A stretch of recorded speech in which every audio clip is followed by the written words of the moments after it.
Welcome to Galata's Kitchen. வணக்கம் friends. இன்றைக்கி நம்ம சமையலில் கலாட்டா கிச்சனில் வந்து நம்ம என்ன செய்ய போகிறோன்னா சாம்பார், அப்புறமா தொட்டுக்கிறதுக்கு சாப்பக்கிழங்கு பொரியல். சரிங்களா? அதுக்கு என்னென்ன தேவை?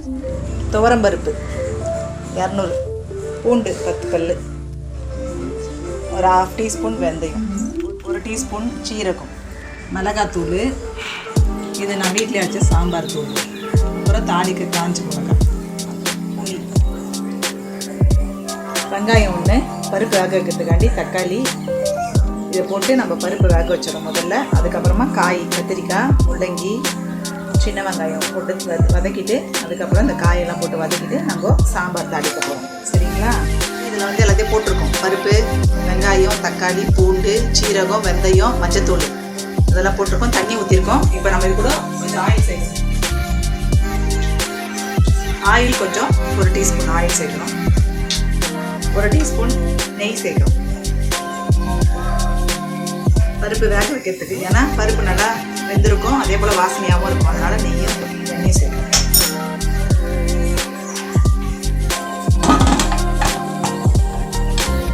கொஞ்சம் 6 விசில் வைங்க. நல்லா பருப்பு குழைய வெந்துடும். வெந்ததுக்கு அப்புறமா சாம்பார் தாளிச்சிடும். 4 டீஸ்பூன் ஆயில், 1/2 டீஸ்பூன் கடுகு தாளிக்கணும்.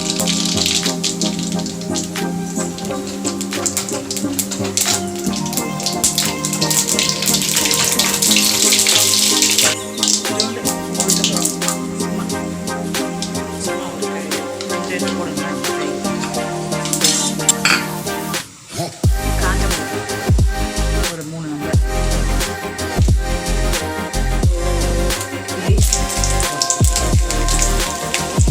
வெங்காயத்தூள்,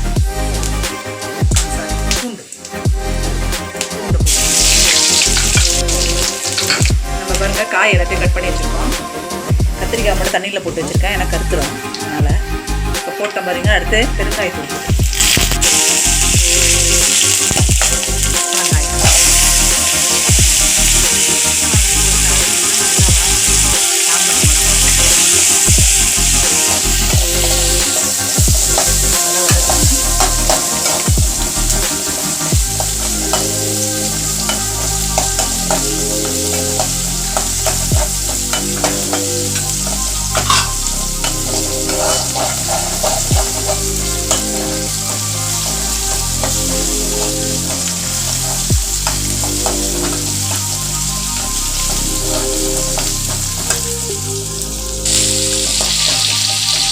அதுக்கப்புறம் என்ன பண்ண போகிறோம்? தக்காளியை சேர்க்க போகிறோம். பாருங்கள், வெங்காயம் கொஞ்சம் வதங்கி போங்களேன். தக்காளி சேர்க்க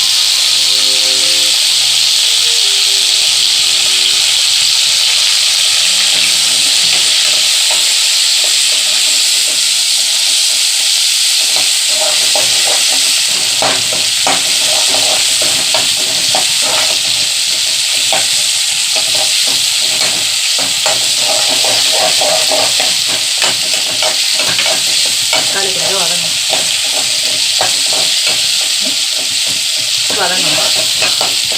தக்காளி நல்லா வதங்குற மாதிரி வதக்கணும். நல்லா வதக்கணும்.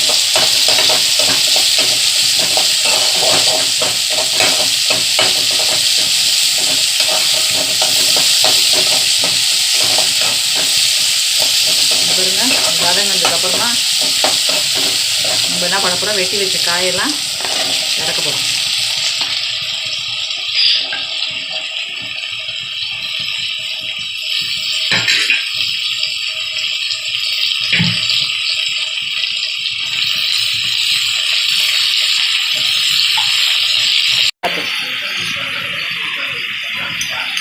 அது வந்து ஒரு 2 டீஸ்பூன் எடுத்து வச்சுருக்கேன். அது இதில் உள்ள சேர்த்துக்கேன். 2 டீஸ்பூன் எடுத்தால் 2 டீஸ்பூன்.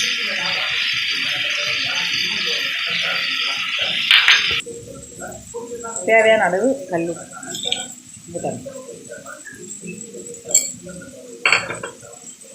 அப்புறமா புளி வந்து ஒரு நெல்லிக்காய் அளவு தண்ணியில் போட்டு ஊற வச்சுருக்கேன். அதை நல்லா கரைச்சி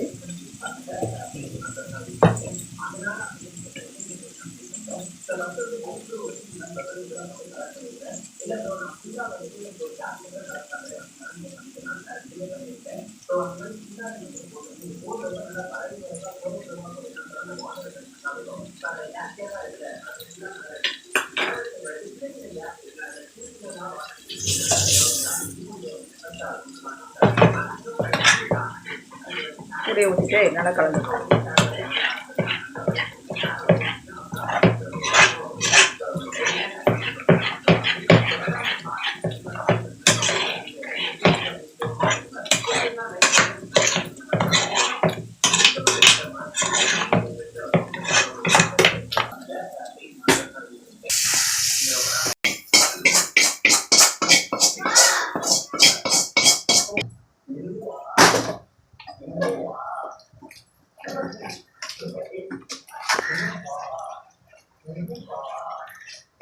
காயை கொட்டிட்டு நல்லா கலந்து விடுங்க.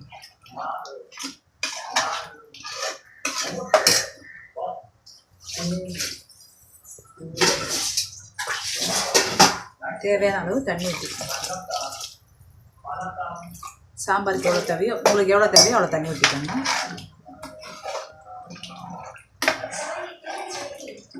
உங்களுக்கு திக்காக வேணா திக்காக இருக்கிற மாதிரி வச்சுக்கோங்க. தண்ணியாக வேணா தண்ணியாக கொஞ்சம் தண்ணி கொஞ்சம் அதிகமாக சேர்த்துக்கோங்க.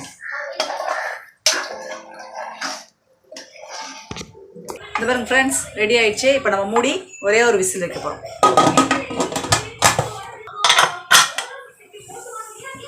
நம்மளோட சாம்பார் ரெடி ஆயிடுச்சு. இந்த பாருங்க, கொத்தமல்லி வந்து தூவும். இங்கே பாருங்க. ஐயோ நம்ம சாம்பார் ரெடி ஆயிடுச்சு ஃப்ரெண்ட்ஸ். இந்த பாருங்க, அடுத்து நம்ம என்ன பண்ண போகிறோம்னா தொட்டுக்கிறதுக்கு சேப்பக்கிழங்கு பொரியல். சரிங்களா? அதுக்கு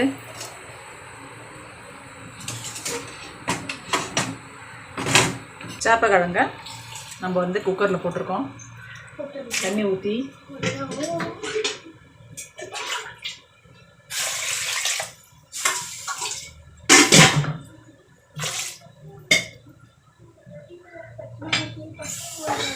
குக்கரை மூடி 3 விசில் வைக்க போகிறோம். அதுக்கு மேலே வைக்காதீங்க, குழஞ்சிரும்.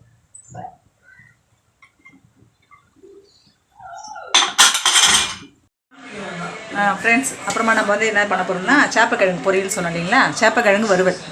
அதுக்கு தேவையான ஆன் பண்ணலாம். அதுக்கு தேவையானதெல்லாம் பார்த்துடலாம். இந்த பாருங்க, சில்லி பவுடர்.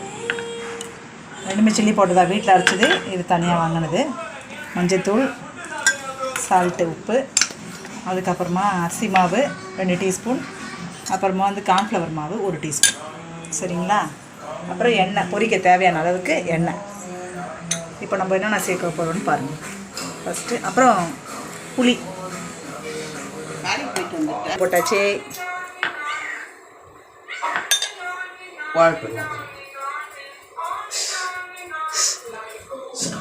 அப்புறமா மிளகாத்தூள் 1 டீஸ்பூன்.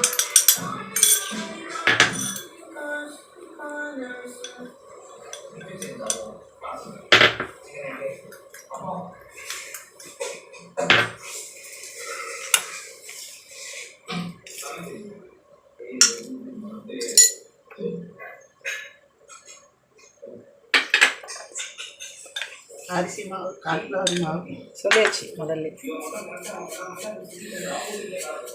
பாருங்க, நம்ம எல்லாத்தையும் இதில் போட்டோம். என்னென்ன போட்டிருக்கோம்?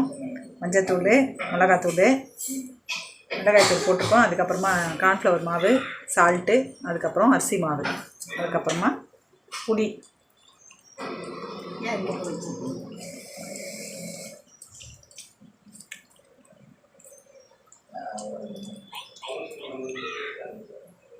புளி கொஞ்சமாக.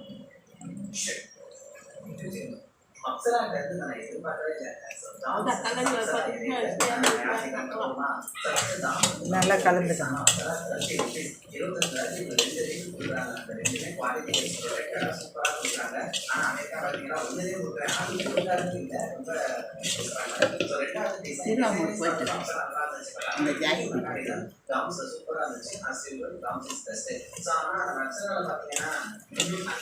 நல்லா பசஞ்சு விட்டுருங்க. பசஞ்சு ஒரு 10 நிமிஷம் வெயிட் பண்ணுங்க.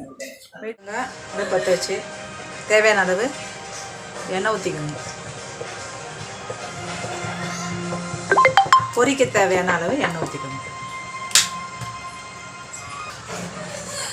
எண்ணெய் காயணும். காஞ்சதுக்கப்புறமா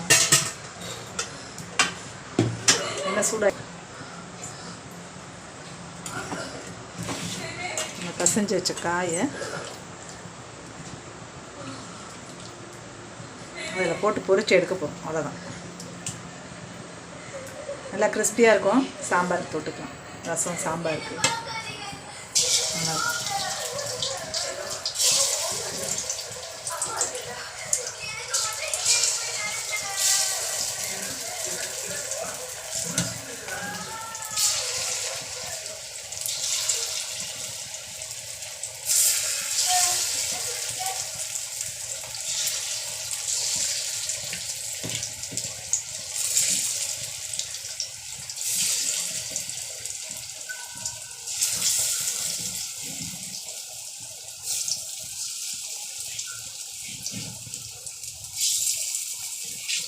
இந்த மசாலாவோட எடுத்து போடுங்க. அதான் நல்லா கிறிஸ்பியாகவும் நல்லாயிருக்கும் சாப்பிட்டு. இந்த பாருங்க ஃப்ரெண்ட்ஸ், நம்ம சேப்பக்கிழங்கு ரோஸ்ட்டு ரெடி ஆகிட்டு. அது நல்லாயிருக்கும். சாம்பாருக்கு ரசத்துக்கெலாம் நல்லா கிறிஸ்பியாக நல்லாயிருக்கும். சுட சுட வறுத்து சாப்பிடுங்க. சாம்பார் கூட வச்சு சாம்பார் சாப்பாடு இந்த சேப்பக்கிழங்கு பொரியல். அதுக்கப்புறம் நம்ம வச்ச சாம்பாரும் நீங்கள் இட்லி, தோசை, சப்பாத்தி எல்லாத்துக்குமே வச்சுக்கலாம். ரொம்ப டேஸ்ட்டாக இருக்கும் சாம்பார். அந்தமாரி சாம்பாரை ட்ரை பண்ணுங்கள். நீங்கள் இந்த வீடியோவை பார்த்துட்டு சமைச்சு பார்த்துட்டு உங்களுக்கு பிடிச்சிருந்ததுன்னா என்னோடய வீடியோவை லைக் பண்ணுங்கள், ஷேர் பண்ணுங்கள், சப்ஸ்கிரைப் பண்ணுங்கள். Thank you friends.